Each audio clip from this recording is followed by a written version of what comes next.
Hi squad, happy Sunday evening. Okay, it suddenly dawned on me that I didn't do our Saturday morning group chat. I stayed really consistent with that, so I thought I would jump on live now, and I'm really hoping that Facebook is going to allow me to tag some people, which is probably not. So let's see, hopefully I'm in the right place. I am. Hi Tammy. Okay, if you're jumping on and you see I'm live, please do tag your teamies. If you've got a team member, even if it's one, tag them. Please say hey. Let me know you can hear me okay. Always a winner. And I've just got a few Sunday evening points for you and chats for you. And I really, really hope that this is relevant. I can see your comments on there. I can't see them on my phone. I'm going to move my phone so that I can see. I'm just going to put you over here so I can see the comments. Hi Sarah, hi Cafe. I'm hearing you all. I can see you, I can see your comments. I don't know why Facebook hides them on my phone. So, right, I hope you're all well. So if I'm looking over here, it literally is because I'm looking at your comments over there. But please do tag your teams. If you've got 10 minutes, do stick around. I'm just gonna, just give you some pointers going into the new week with. And I really, really hope that this live is going to inspire some of you. So I've titled this live, Be Brave, Get Uncomfortable, and if it flops, it's okay. Because I think quite often, thanks Kathy, we spend a lot of time talking about all the positive things that you can go and do and all the ideas and all the things. I feel like I share with you a lot of things that work, a lot of things that are like, I got a sale from this, like the cozy bundles. I'm loving the messages coming back from you guys telling me, I've had orders and I'm like, yay, amazing. Like when these ideas do pop to me, they're not always, I don't always have them thick and fast and all the time, but sometimes we don't talk about the things that don't work. And that's what I'm going to share with you. And I'm not here to be negative, but I'm here to sort of talk about, the fact that there are going to be things in this business that don't work, especially right now and especially in the crazy period that we're in. And when things get really busy, sometimes we can feel very overwhelmed. And then if we've got overwhelmed, plus things are not working and things flop, we start to think, why am I bothering? And I'm not going to lie, like, tell me if you felt like that over the last few months. There's probably been a time where you thought, don't know why I'm doing this. Don't know why I'm doing this anymore. Like, what's keeping me here? So that's what I want to talk to you about. I want to share with you some things. So I hosted my very own Scentsy party a little while ago. It was probably about 2 years ago. It was a while ago now, okay? And when I hosted it, 2 people turned up. And I'm not going to lie, it's put me off hosting my own Scentsy party since then. I've done loads of Scentsy parties. I go to customers. I love doing Scentsy parties. I put myself out there to go to my customers' houses. But I've never hosted since because it was such a flop at my house. So I bit the bullet and I decided Friday night, I sort of planned this about a month ago. I invited all of my friends and I did a Facebook group invite, which is an absolute bugger, by the way. I don't like Facebook group invites. And I basically was really brave and I thought, do you know what? The last one was a flop, but let's do it again. You remember what happened last time? It was rubbish. It's going to be better than last time. It's got to be better. You only had 2 people turn up last time. It can't be any worse than 2. Okay, so I came live to you guys. I did my hair. I felt all excited. I also had some other friends come in that sell different products, and we just sort of did it as like, it was supposed to be like a shopping evening. And one of them pulled out right at the last minute, and I was like, oh my God. And I was like, I don't know how many people are coming. And on the event, it looked like I didn't have any people coming, and I was like, I was this close to cancelling. And I was like, no, do you know what? I'm not going to cancel. I'm still going to do it. So I got uncomfortable and put myself in a situation where I was like, this is something new. This is something, I'm doing this so I can train my team. I'm doing this so I can get people excited about parties again. And anyway, my friend turned up. We got set up. We made everything look pretty. And then we sat chatting. Mike's sister came. And I was like, oh, this is good. So we've got one person. And then my bestest friends turned up. Some of my closest girls, they turned up. And my mum turned up. And that was it. Okay? That was it. Now, we smelt all of the waxes. We chatted. We drank Prosecco. We ate crisps and dip. And we did all of the things. There was like 6 of us. And Mike. And then Georgia and Nick came as well, quite late, just for a bit of moral support as well. And I learnt a few things from it, okay? I learnt a few things from it. The first was, it doesn't really matter because my friends love them, all still placed orders, and it wasn't quite a qualifying order, but it was just under a qualifying order for the night. And I thought, you know what?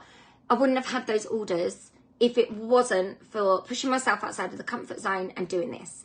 Number two, the other thing I learned was you have to be brave in this business, right? And do things that make you feel uncomfortable. I felt pig sick. I felt uncomfortable. I don't like hosting things purely for this reason, because either I have two scenarios. Number one is no one turns up. Number two is the whole world and his wife turn up and I haven't got enough room for everybody. It literally goes one way or the other.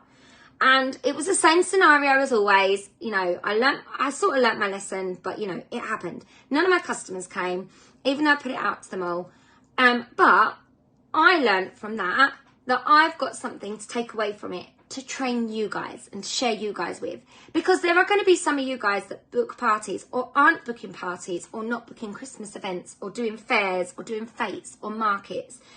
And part of that is because it makes you feel nervous. It makes you feel uncomfortable. And I wanted to share with you that despite somebody I love, some of you guys have been to Scentsy parties that I've done, and I absolutely love standing in front of a room of people and chatting. But for some reason, when it's at my house, it just felt completely different.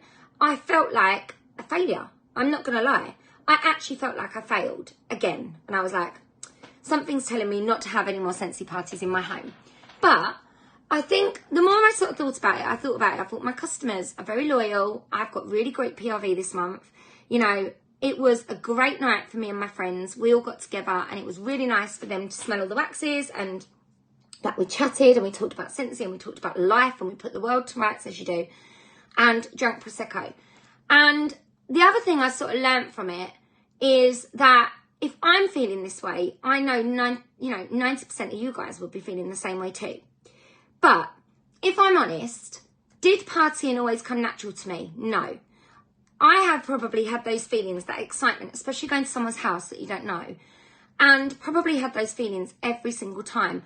I have actually been to a party before where it was just me and the host and nobody else turned up. And actually one of my biggest parties was a lady who lives down the road to me that still orders from me. She's been ordering from me for about 4 years now. And she orders every couple of months. She'll just put like one big order in. And her and her friends spent about £800 and there was only 4 of them. So it doesn't matter if your party's a flop. You learn something from it, right? And your business is only going to change from getting uncomfortable and doing these things. I also thought, if I cancelled that party, what if I cancelled on 20 people and that was 20 potential orders that might have come? I didn't know who was going to turn up. It was a bit of a gamble. So sometimes in this world of Scentsy that we're in, we literally have to get uncomfortable, because especially when our business has come to a standstill. Oh, thanks, Sarah. Your business sometimes, like some of you guys, not right now, because we're in like a moment of busy. And, you know, most of you right now are probably finding that orders are starting to come in. You're having to work for them, but orders are coming in a little bit more thick and fast than normal. But definitely when we get out of this season and we start to go into a quieter season again, this is where we've got to be like, we've got to get uncomfortable. We've got to be able to take things back to basics. Do the things that you did when you very first joined. How many of you guys watching right now had a launch party of some description, whether that was in person, whether that was borrow bags going out, whether it was just some big special that you did? You know, you did something to launch your business. And sometimes, and those things always probably made you feel uncomfortable, excited but uncomfortable.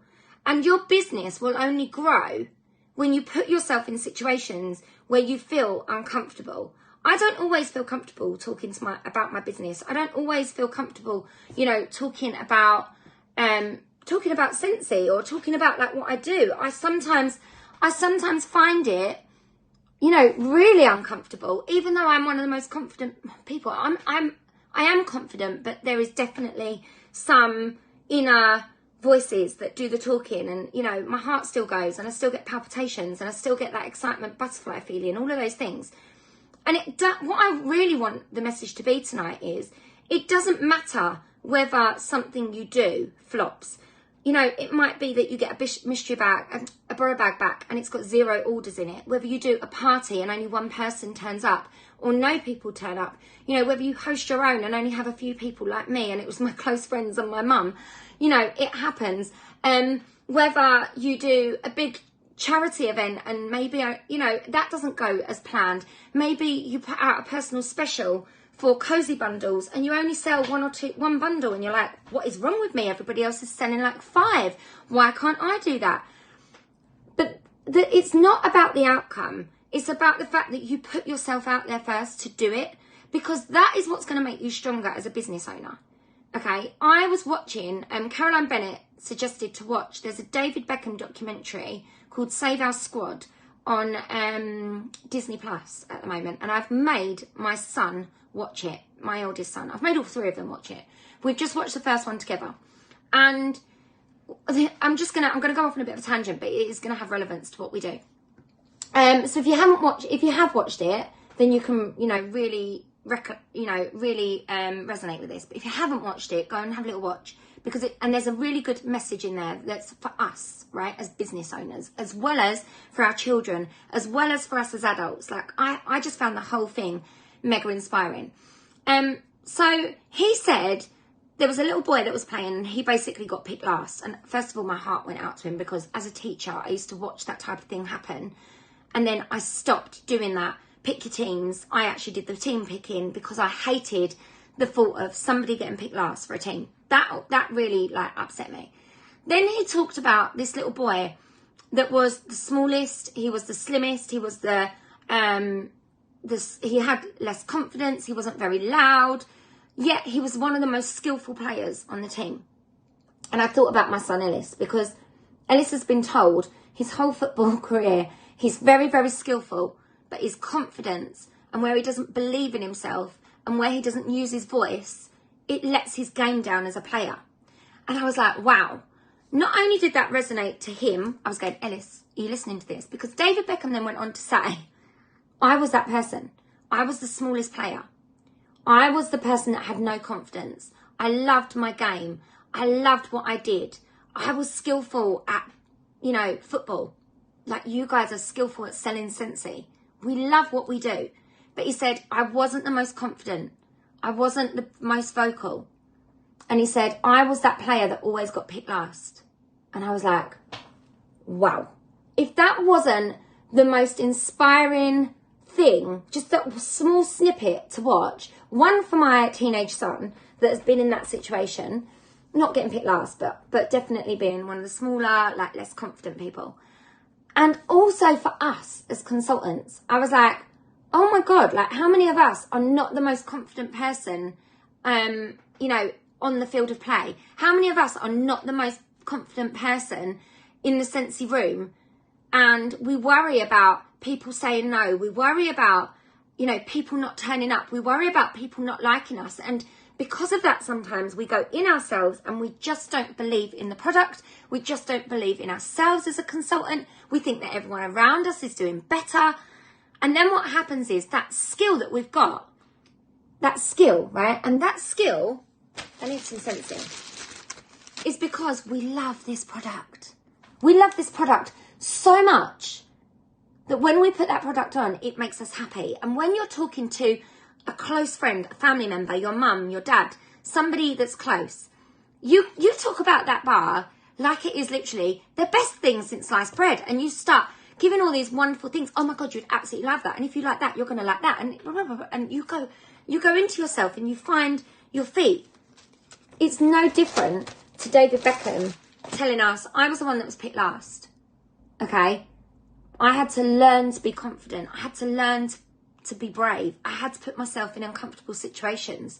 That uncomfortable situation was because I loved doing what I do. We love selling Scentsy. If you want your business to work, sometimes we've got to put ourselves in uncomfortable situations where you think, Jesus, like, my ass is going to be twitchy here. Okay? My ass is going to be twitchy here. So it doesn't matter if things flop. I've had a flop, okay? My party was a flop, but it is what it is. Do I let that define me? No, I don't. I literally am going to pick myself up. I am going to book some more parties. It made me think, actually, I didn't really have a party kit. I didn't really know what to put out. I felt really out of touch with partying. And I was like, do you know what? I want to get good at partying again. I want to make that a skill again, booking them, and I want to make it a skill doing the parties. I'm not going to quit. I'm not going to go, right, I'm never booking another party again because that was crap. I'm never going to, you know, book another party in my house again. I am literally going to do it again. And I'm going to ask people and I'm going to go for their no. Yeah, Laura, exactly that. It's not about the number of sales, definitely. I love that, honestly. Love that. And when David Beckham said those things, it really made me think. And I was like, well, this is us, right, as consultants. And there are lots of us that have stopped doing borrow bags or stopped doing sample packs or stopped asking people to join because they just kept saying no. And I know that if I did that right now, would I be sitting here right now in my own office at the end of my garden? No, I probably wouldn't. What I would probably be doing right now, I would have folders like those over there out in front of me, and I would have a red pen in my hand and I would be marking and marking and marking. And let me tell you something, right? I went back and I watched some training videos when I had short hair, and I was looking for something of Artie when he was really little, and I found it. And then, but I found something else while I was watching. And the videos that I found sadness, okay, in me. And I was watching these videos when I had no voice. I literally had the croakiest, most like raspy voice where I had obviously been teaching, and I had no voice all the time. And there was just sadness and dullness behind my eyes. And I actually said to Mike today, I said, how the hell I inspired anyone back then is beyond me. Like, I was actually talking about recruiting, and I was like, my God, I am bored watching me. Jesus. I was like, I was so unhappy back then. I wasn't unhappy in my Scentsy business. I loved my Scentsy business. But I was unhappy in my job. I just didn't really know it at the time. And I was probably overwhelmed, and I was just, honestly, so crazy. So this is what I wanted to share with you tonight. I wanted to share with you that, you know, it's not always easy, because if it was, absolutely everyone would do it. Sometimes we've got to be really brave and step out of our comfort zone to build on our confidence and to become the more confident person. And if something doesn't work, it's okay to keep doing it and keep trying it, but we just adapt it and try something a little bit different, tweak things every now and again. Because I promise you, if I gave up at every single hurdle that I've ever had, I would not be sitting here right now. There've been hurdles. I actually put my name forward to do like a thing for World Tour. And one of the questions they actually asked was, what have you overcome?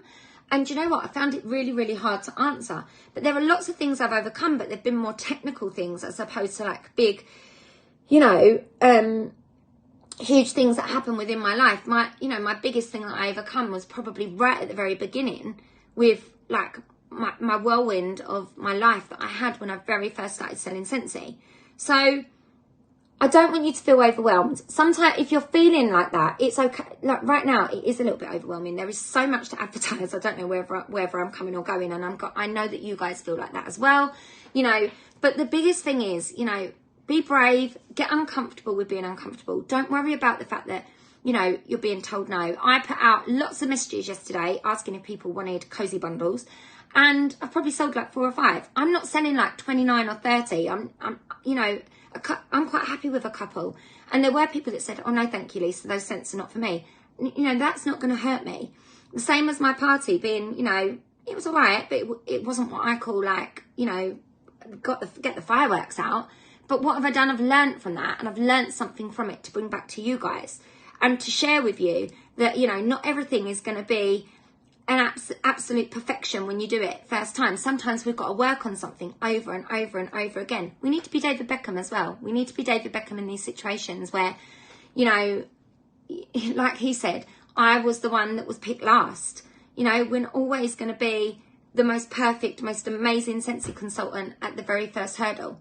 So, okay, so that's what I want you to do this November. I don't want you to feel overwhelmed right now. Just take each day as it comes. You know, get the hard jobs done first. I'm actually looking at a hell of a lot of Scentsy right now that needs... Oh, I'll give you a little sneak peek. I mean, I've got this lot over here that needs... Oh, I don't know, put it the right way. That lot that needs sorting. And then I'm halfway through that lot that is halfway through being done. So there's a lot of Scentsy that needs to go out. And what happens is, guys, sometimes we put those things off because we become a bit overwhelmed with it all. We're like, that is why I'm in here now on a Sunday night, live to you guys at nearly 9 o'clock on a Sunday night, telling you to get uncomfortable and do those things. This makes me uncomfortable. On a Sunday night, really, I want to be chilling, watching Netflix and sending a few messages out to my customers. But, you know, it's not happening. I need to get these orders in bags to get them out to people. That is, you know, one of those things, stepping outside of that comfort zone.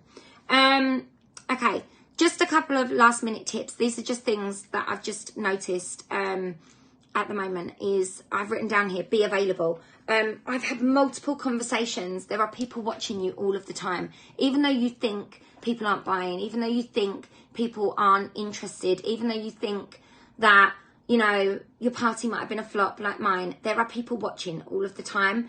I've had probably multiple customers this week. Weirdly, just before I came live, I've written a new follow-up system that I am trying to use. It's a mixture between Excel and using the Boards app. I am going to share it with you, but I just want to tweak it and get it right, so I feel like it's working before I come to you and share it. But I was writing down my list of customers last night, and there was a lady, and I was like, oh, Louise, I need to message her. She hasn't bought for Scentsy for a while. It really, like, triggered a few names. And weirdly, she's messaged me today and said, oh, I see you've just put in clothesline scent packs down to £4.25. They're in the Thursday deals. Can I have some of those? And her order amounts to about 30 quid that she's just spent with me. And she hasn't bought from me for ages and ages and ages, but she's watching. And that's what you need to remember. Be available, keep showing up, because there are a lot of people right now. I've had quite a few customers come to me, new customers, and they've said, my customer's not, my Scentsy consultant's not selling anymore. So be available, you know, be available. You know, Sarah, I have as well, purely because, and I tell you why, it's because we're busy. And because we're busy, your customers probably are approaching you. So follow up in November tends to be a bit shit. All I would just say is, if you get a day where maybe you haven't got any orders to go out, you haven't got anything crazy to do, just set aside some time and just spend a couple of minutes, or, you know, 10 minutes here and there, just sending out a couple of messages to people maybe that haven't ordered for a while, because your really good loyal customers will keep coming back, and they will keep coming back. But don't forget those people that maybe have only ordered from you once, or, you know, they've been teetering on the edge of an order. Pick up with those customers now, because now's a good time to pull in those orders. You know, do the follow-up if you can, try and fit it in. I was watching one of Orville's keynotes that Laura shared. I will share it tomorrow morning with you guys. And one of the things he said, which really shocked me, was that 70% of customers never repurchase. And that is all to do with the follow-up. And it's all to do with the fact that lots of people go online, they make an order, or maybe they make an order politely at a party. We do that. You know, that does happen. And then sometimes they never get that follow-up message. They never get dropped back into, because we feel icky about it. But honestly, the amount of people that have said to me, Lise, I've been meaning to message you. Thanks so much for messaging me. So it's another one of those situations, isn't it? Be brave. Get out of your comfort zone. Even if you feel that it doesn't feel like you sending those messages, send the messages, because I promise you, people are waiting for you to message them sometimes, because they've forgotten about it. Because if they're like me, I'm thinking, oh, I need to get Harry's Christmas list. I must get that. I've got to start ordering that. Ellis wants this. My niece and nephew's birthdays are both in December. I've got to remember them. Oh, I'm going to take my mum out this week. Plus, we're trying to book wreath making. Oh, what's going on at the school at the moment? Literally, that is my head right now. We've got like 50,000 tabs open. And the last thing I'm thinking about is, do I need more Body Shop from my friend down the road? Like, but if she messaged me and said, oh, at least we've got a deal on mascara, oh yeah, I'll have a mascara. Thanks very much. That's how it works. So you guys know how you work. You know, think about that. You know, sometimes it's not going to be your priority. It's not going to be their priority. We have to be brave, step outside the comfort zone, get uncomfortable being uncomfortable, do the David Beckham, okay, and make the orders. So I really hope this has given you food for thought tonight. I really wanted you to, I hope this is going to build your confidence in knowing that I'm a superstar director. It's a title. I don't really use that title. I don't go around going, I'm a superstar director very often. But I'm just going to say this. I'm your superstar director. And I had a party where not very many people turned up. Again, second time it's happened. Is what it is. But I was brave. I stepped outside my comfort zone. I didn't want to be the last person sitting on the bench. I wanted people to be able to see those amazing skills, that amazing passion that we have about our incredible products. And, you know, from that, I've learnt something. As long as you can walk away, even if it's with one sale, and you can say, I've learnt something, I'm going to do something differently, whether it's your setup, whether it's who you messaged, how you message people to get them excited, all of these things, there's always a learning curve from every single negative. And the more you step out of that circle and the more you step out of your head, I'm hearing a lot of people say right now, oh, I only sold one of those. Oh, you know, I did ask people, but they're just not interested. Turn your frown upside down and think about it, putting things in a different perspective, a different light. You know, I sold one of those. How amazing. I sold one. Okay. Next time, my aim is to sell 2. Set yourself a goal, you know, build on that, build on the confidence, build on the skill level. That's what it's all about. It's about becoming more skillful. And that is what stepping outside of your circle and your comfort zone will do. Okay. Over and over again. So that is my Sunday share with you all. I will share with you tomorrow morning Orville's keynote for you guys. I will schedule it because it was a really good one. I really enjoyed listening to it, and I think you guys will too. If you've got any questions, please pop them below, and I will see if I can come up with some new cozy bundle idea. I just thought that was quite good, that one. So I see it on when I was scrolling Facebook looking for something completely different, saved it, and this weekend just seemed the right time to do it. So anyway, have a really great day, guys, or great evening. It is 9 o'clock, just in time for I'm a Celeb. I'm going to go and pack up my orders. Love to you all, and I'll speak to you all soon. Bye.